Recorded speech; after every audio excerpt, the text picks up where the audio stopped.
नमस्कार मित्रांनो, लग्नानंतर होईलच प्रेम ह्या मालिकेमध्ये जिथे प्रत्येक नात्यामध्ये नवीन ट्विस्ट आणतो, जीवाने आजीचा हार विकलेला आहे हे समजल्यानंतर घरातील सर्वांनाच खूप मोठा धक्का बसतो आणि नंदिनी जीवाला बोलते, मला सांगा तो हार कुठे आहे? तुम्हाला कोणी काही बोलणार नाही.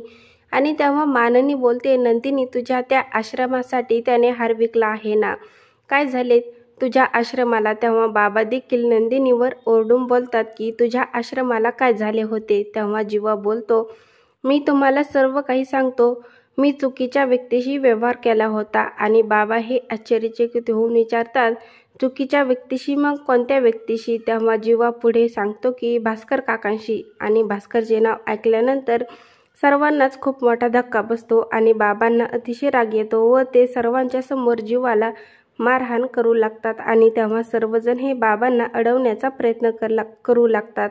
तर नंदिनी आणि जीवाला मात्र अतिशय दुःख होते. आता पुढील येणाऱ्या भागामध्ये जीवा हा कशा प्रकारे आपल्या आजीचा हार सोडून आणणार हे पाहणं खूपच मजेदार ठरणार आहे.